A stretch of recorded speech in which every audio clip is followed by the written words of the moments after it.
Mr. I'll reduce the volume.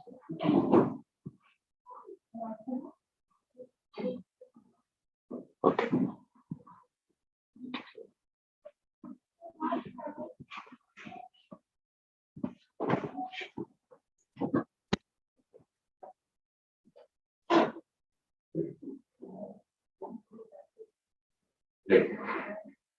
Do I have to admit people? I do. Oh, you can do that. Okay, because there's a couple people waiting. I hope everyone can hear this evening because we switched the laptops and getting started. And it's good to see you all this evening. Happy to be here. Last night we ended with what keeps the ego going, that keeps us trapped. And I said that we would talk about that this evening. And the main thing that keeps us extremely ego bound, as they define in some of the scriptures, the 8 fetters. Ramakrishna talked about them. And what are the 8 fetters to liberation? Keep us from knowing our real self, keep us from knowing our Atma. The 8 fetters as defined in the gospel are hatred, shame, pride of good conduct, lineage,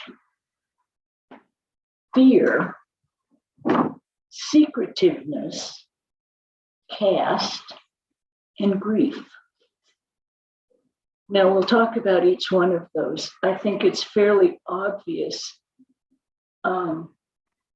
where hatred is a fetter to self-realization. It is an extreme reaction, attachment to whatever you hate. If you look at that, love and hate are 2 sides of the same coin. We talked about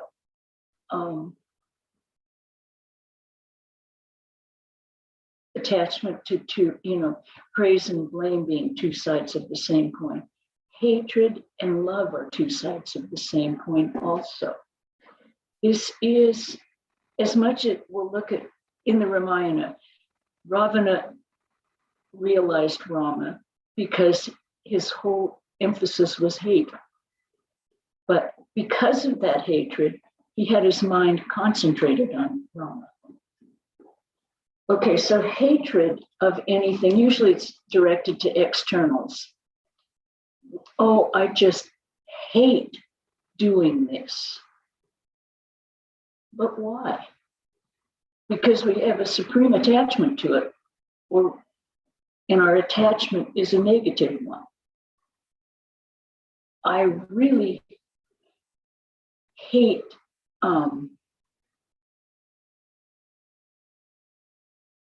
let's see, what do I really hate? Not too much anymore. I'm trying to think of, I don't like certain foods. I don't like certain things, but I don't hate them anymore. I mean, they're just there. But we can easily see where hatred is a strong attachment. And attachments are connected to desiring it, and that is what causes our ego to assert itself. Usually externalized. We're looking at things outside ourselves that we hate. Okay. Shame. Why is shame a fetter? Because this isn't internalized, looking at ourselves and putting the emphasis on ourselves. It's very much a personification of selfishness. We're not thinking of unity. We're not thinking of another person. We're thinking, oh, I did that, so I can't look at someone else. I'm ashamed of what I did. I went on a tour in Savannah this year, and we had a bus driver who talked all the time. And he said he was talking and he was driving along and he had a Southern accent. He was going, now, come on, honey, you just step on that gas. You don't have to wait for anyone there. And, darling, you just get it moving. We're waiting back here. And he went on and on and on and on and on. And I thought, he's never going to stop. And he said, well, you know, my mammy always told me that if you think it, God's already heard it. So you may as well say it. And I thought, whoa, okay, not quite our teaching. If it's, he never did anything harshly, but he certainly let everyone know what was on his mind. And I thought about it later, and I thought that's someone who doesn't feel shame about what he's thinking. He accepts himself as he is. And then, like you said, if you thought it, God already heard it. So this is another one that we must try and break the habit of feeling ashamed. We must accept ourselves as we are and be better. But we don't have to be ashamed of our mistakes. We don't have to be ashamed of our looks. We don't have to be ashamed of our position in society. We don't need to be ashamed. I'll be better. I'll make a choice to improve myself. The next one is pride of good conduct. Oh, that one's an easy one to fall into. We make every effort to be good. We make every effort to please people. We make every effort to do the right thing as we define it. And then we're very proud of ourselves because we've done it. And where does that pride come from again? That pride comes from our ego. As I was saying, personally, we started in Santa Barbara feeding the homeless 35 years ago as part of a church-run shelter. Every church in Santa Barbara takes a night, and they supply the dinner, they supply the lunch for the next day, and we go down and cook it in the shelter and serve it. And it's women and children, basically families. It's a very safe shelter. It's called Transition House because we're trying to give them a breather to get back on their feet, get a home to live in. But it's so easy when people start saying, oh, you do that every month. Oh, you're so good at that. And it's very easy to suddenly become a little puffed up with pride. And you don't realize that you're the one who's benefiting. Now, we had a devotee at one point who had made every effort to cook the best meal possible, and she paid for it. And she had ruined the back of her very nice car because it spilled. And one of the homeless people said, I can't eat this, it's not cooked properly. And she made a very derogatory retort. And she came up to me afterward and she said, I've got the wrong attitude, I've got to take a break. And I thought, now that is really insightful of her. Looking at herself and saying, it's my fault. Sorry, the chair just fell.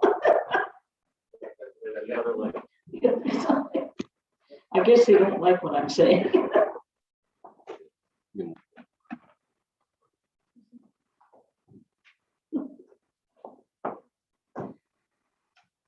Just remove this stand.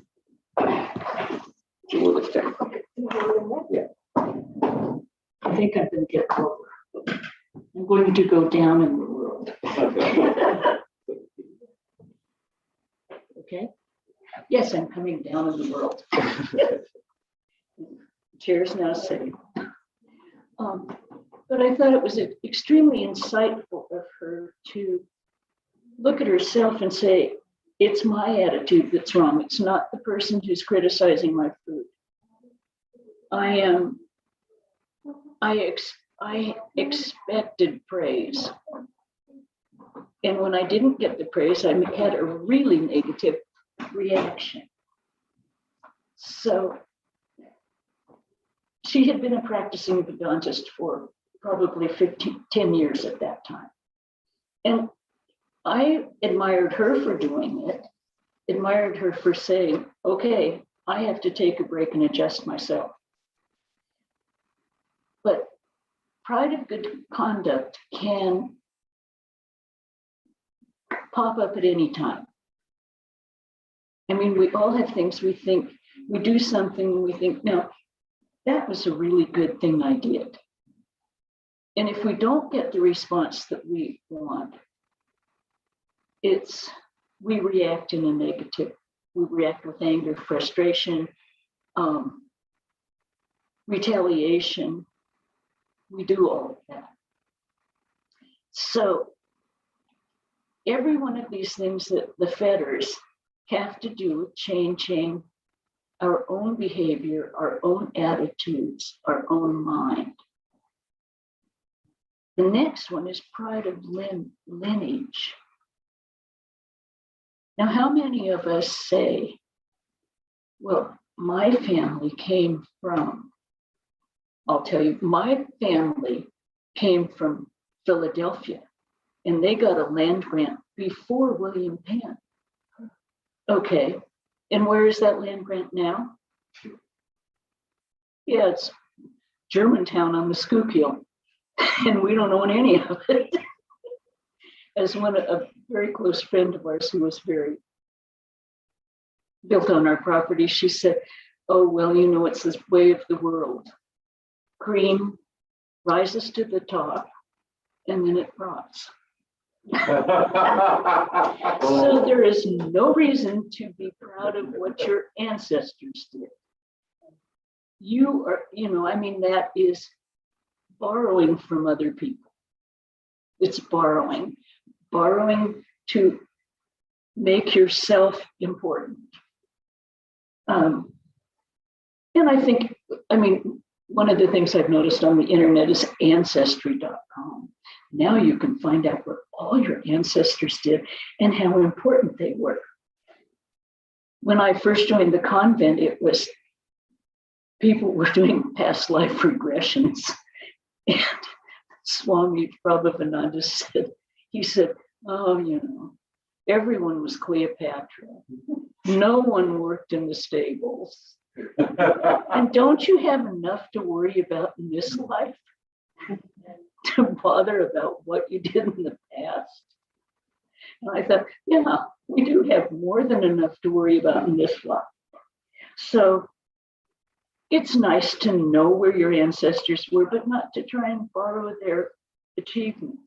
There's an old Irish saying, and it says, tall trees grow from low ground. So people who are humble achieve much more than someone who is prideful. Fear is a fetter. Now, I think we can understand that one, especially after the past year and a half. When fear dictates your life, what are you really afraid of? Usually we're afraid of losing something we think is important. This last year, it was our life. Now, why do we have to fear that if we truly believe that we're children of the divine, that our nature is divine? Yes, I'm not saying be cautious, take the advice of the experts, do what's needed, use common sense, but don't live your life in fear of what might happen. There was a book written in the 70s by, what was his name? Anyway, the name of his book was Stop Worrying and Start Living. 90% of what you worry about never happens. I think it was Dale Carnegie. Yeah, I think it was. Thank you. Dale Carnegie. But, and you stop and look at it, and yes, 90% of what we worry about and think about never happens. We live in a world of what if. I mean, what if I go out and get hit by a car? I go out 6,000 or 7,000 times a day, and I don't get hit by a car yet. And if I adjusted my life to say I can't go out because I might, I wouldn't have a life. Okay, now why do they consider secretiveness? What is being secretive? It's very closely attuned to shame, to fear, and to non-truth. Secrets are a way of being untruthful. It's not an out and out speaking a lie, but we are not being honest and truthful when we keep secrets. We have been told that the austerity of this age is absolute truthfulness. Okay, so why do you keep a secret? We keep a secret because we're ashamed of something that we did. We think it's not right, or we're ashamed of what our parents are. We're ashamed of, we fear that other people will criticize us for something we are or something we have done. And what do we have to fear? What will really happen? Why do we have to keep these secrets? I mean, so we look like a fool once in a while. What does that do to us, really? All it does is you look a little foolish. And that's all it is. It doesn't hurt you. It doesn't take away from your being. It just wounds your ego a little, which is what we're trying to get rid of.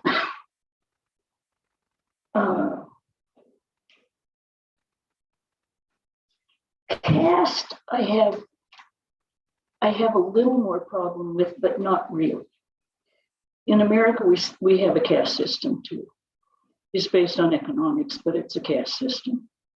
And I think prior to caste is a detriment because there's no discrimination. There's no discrimination of your position in society. You accept where you were born, especially in ancient days in India, because there was no escaping caste.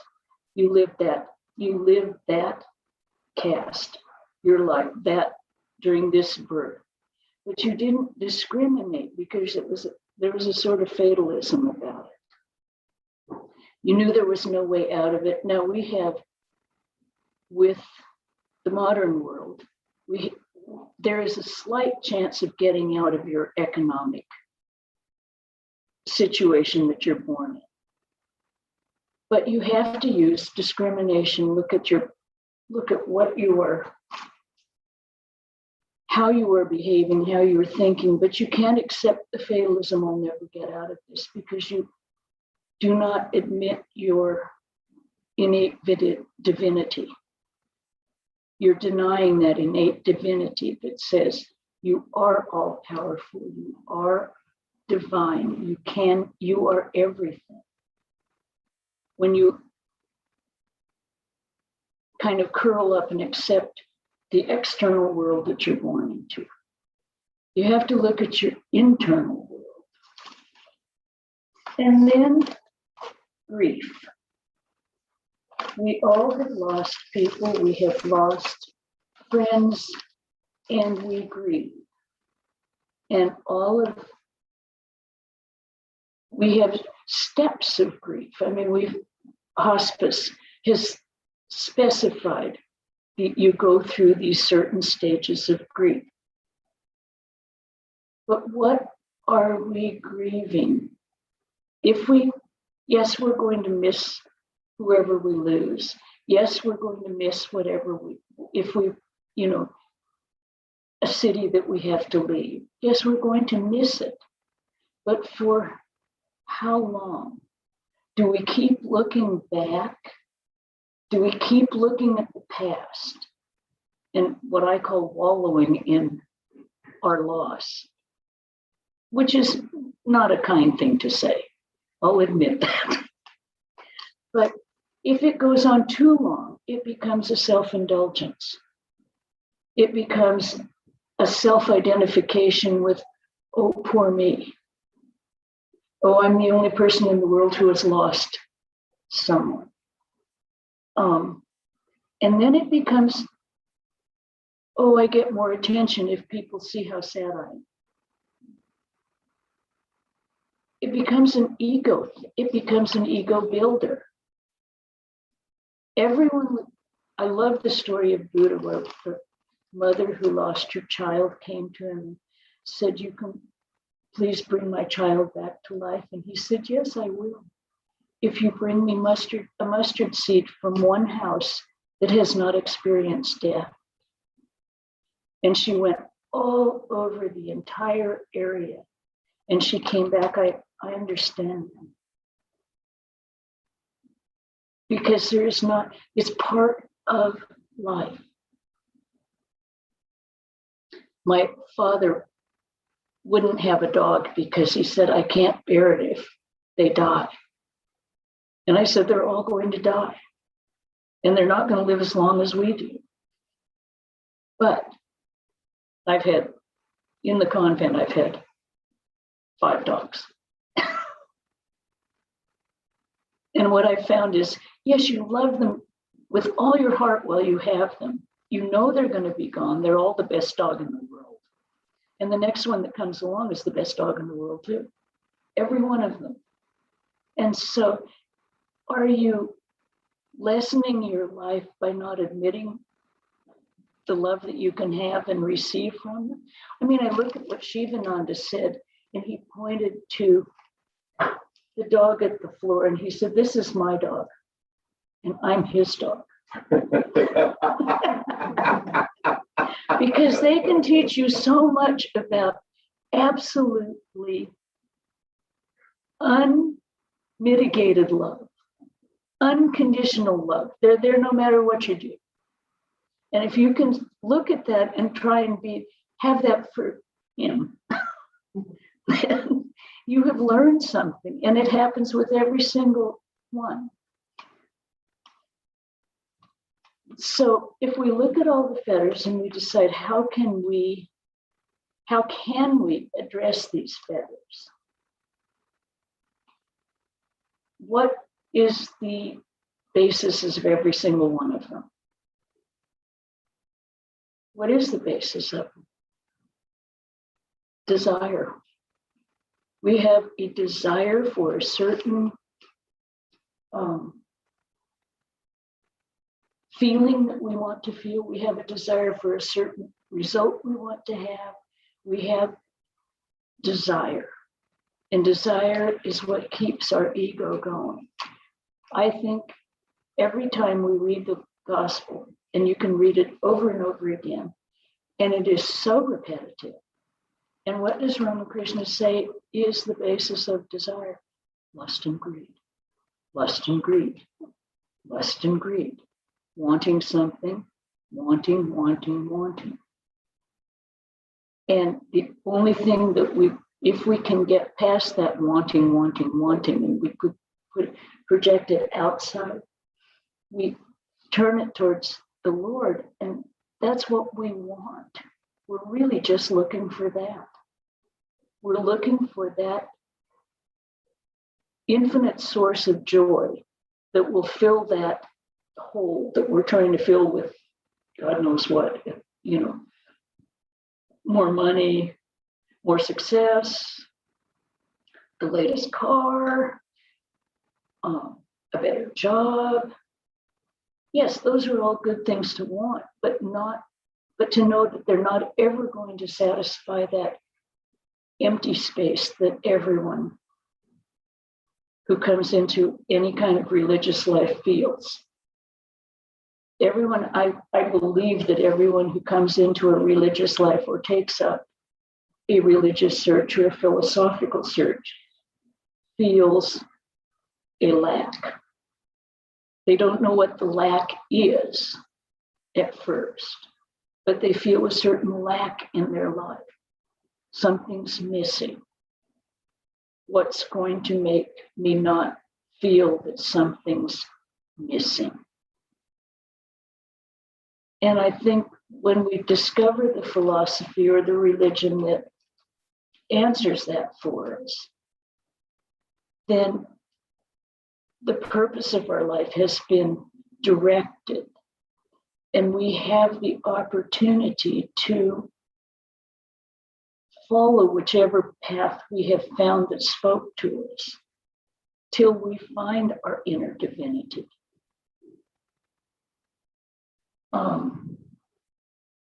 And how do we? I think most people who are searching for something, suddenly a statement will come out, or a person that they meet will point the way to that. That's where I belong. And it could be any religion. It could be, I think personally, this one makes more sense to me. I was raised an Episcopalian, and that was fine. I still enjoy the rituals of the Catholic Church and the Episcopal Church. I still like Easter. I still like Christmas. I love those holidays, and I love the feeling behind them, and I love the ritual behind them. But that doesn't detract from the philosophy of Vedanta. The philosophy of Vedanta speaks in another way. It tells me how I can realize God. This is a wonderful, actually a wonderful philosophy. It's a how-to. As Swami Pravrajika wrote, How to Realize God. The Yoga Aphorisms of Patanjali. He pretty much sets it right out there. And in this age of self-improvement books, a how-to is really beneficial. How to do these things. Okay, so one of the first things we have to change is our identification with our ego and our body-mind complex. This is all an externalized manifestation of our real self. So we have misidentified ourselves. We have to change our identification. Start identifying with the divinity that we know is ours. And how do we know that's ours? How do we know we're more than this? They've done a lot of studies with children. And children 2 and 3 ask, where was I before I was here? Who was I before? Now, we all kind of, oh, well, did. But when you stop and think about it, it's basically the divine nature saying, I was there before, I'm here now, I'm going somewhere. So we have to look at that. We have misidentified. They haven't lost the identification with their internal being. It takes a while to learn that and become totally identified with this manifestation. So we can look at those things. They've done studies on a lot of children. There's books written about it where children remember their past love, and certain ones can take you to their parents who are in a different town. They've usually died in in an accident or something, but they remember their mothers and their fathers, and they'll say, that was my family before. 2 or 3 books about that. I don't think it leads us to our divine nature, but the only thing it does is kind of show us that this is not the only manifestation that is available. It shows us that there is an infinity about this evolution. And how do we, okay, so we have misidentified with our external being. What do we need to do to change that identification? First of all, we have to readjust our mindset. We have to admit that, okay, this body is going to, it already is, it's going to be born, it's going to live, it's already aged, and it's going to die. Now, how do I want to approach death? What do I want to have?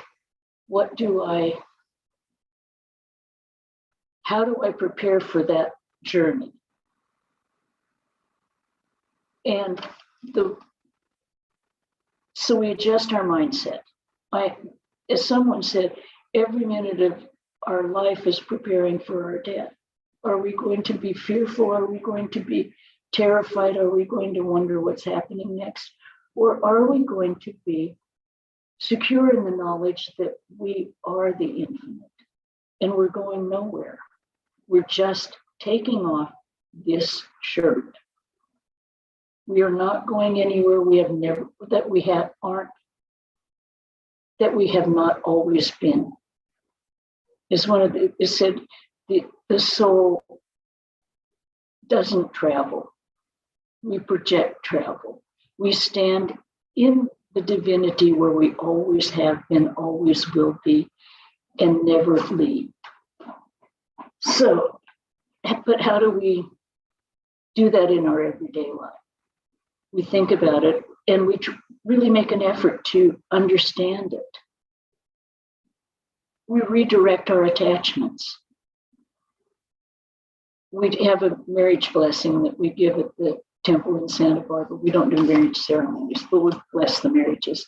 And we quote from one of the Upanishads, you love the husband not for the husband's sake, but for the sake of the Atman within. You love the wife not for the wife's sake, but for the sake of the Atman within. You love your child not for their sake, but you love them for the God within. And if we can try and remember that every day of our lives, we don't, yes, we're still very much attached to the manifestations in our life. But you always know in the back of your mind that it's the Lord within that you love. You always try and remember that it's the Lord within. And that is just a redirection of attachment. It doesn't say break the attachment. It says, know that you are not loving this particular manifestation. You are loving the Lord. When you love that person, that child, that dog, that cat, you are really loving the Lord.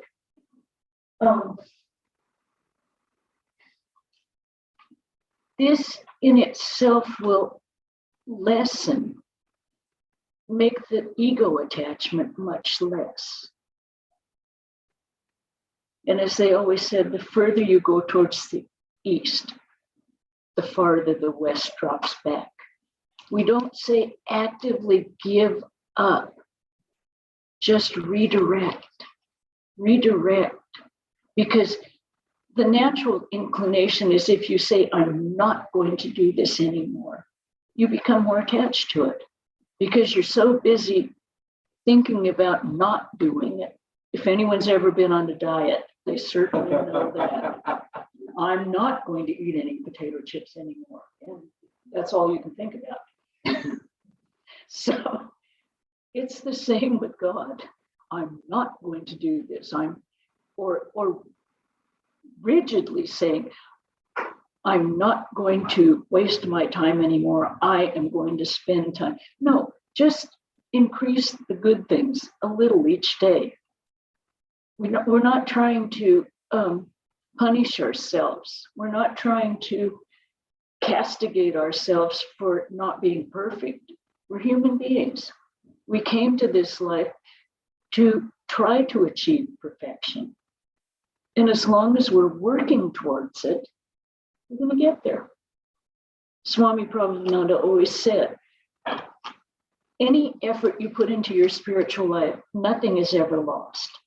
You're always going forward, you're always going up, but you're going up in a spiral.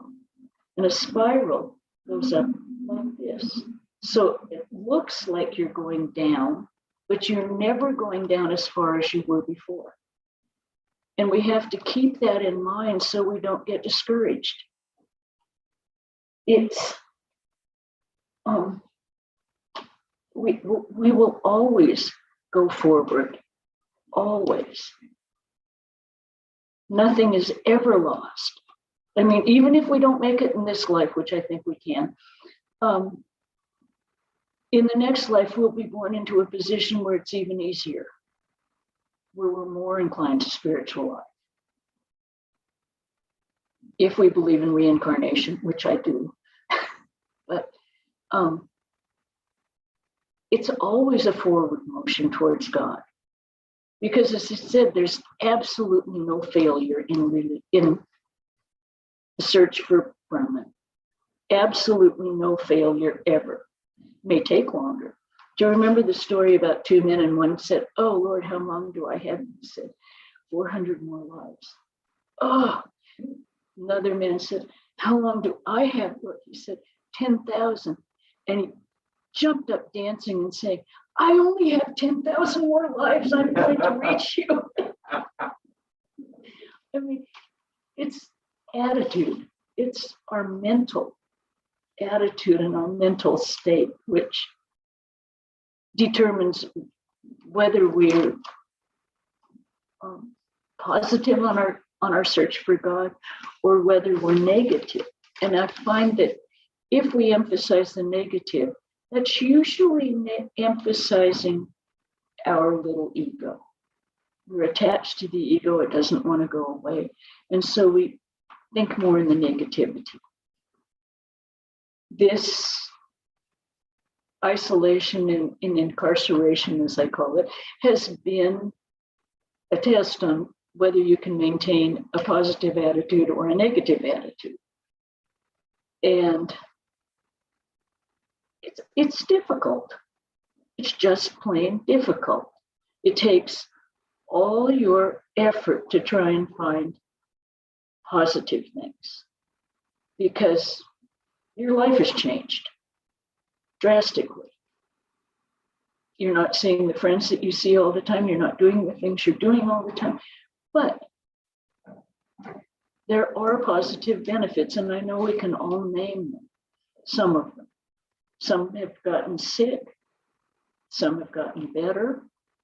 Some people have finished their karma with this situation, but it is just finishing their karma in this life. And we all do. We don't know how we'll do it, but we know it will. We will finish our karma this life. So it's not the total disaster that we think it is.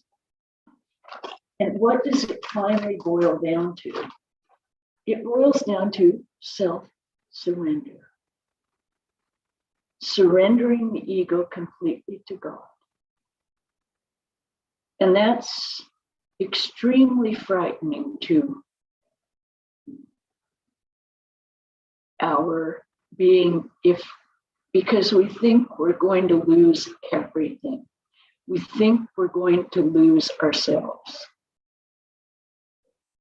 But when you think self-surrender to the divine, to what you already are, to the being that is you, you're not losing anything. You're just What you're losing is all the external anxieties, fears, hassles that go on in everyday lives. Total self-surrender when you say, not I, but thou. With everything that you do, not I, but thou. And if you can really put it into practice, you've achieved freedom in this life. When you can accept everything that happens as the Lord's will. Now, it's not resignation, it's acceptance and contentment with what goes on. Doesn't mean you stop working. It means that you work, but you are content with how it's going. And you strive to do better in your work because you can. And you do the very best you can every day. You think of every act as a worship of God. So you do your very best. Usually it may bring success, it may not, but you're not worried about that. You're worried about, am I worshiping the Lord? Am I accepting what is put in my path? Am I fighting with my workmates? Am I trying to put them down so that I can push myself forward? We think of all of those things, but those are the negative aspects of our ego. If we do the very best we can, sometimes it'll be successful in this world, sometimes it won't be. But that's not our problem. That's not up to us. That's up to the Lord when we surrender. And some people, it looks like it's a very hard path, but because of their attitude of surrender, it isn't. Because they're living in companionship with their divine nature. We see people who are people who have had severe strokes and come out quadriplegics, but they're not unhappy. They just, their body is not working, but they can still worship God. We have people get diseases and they can either suffer every day with it or they can not. There was an old saying that pain is inevitable. We're all going to feel pain because we live in a body, and that's part of what a body is. But suffering is optional.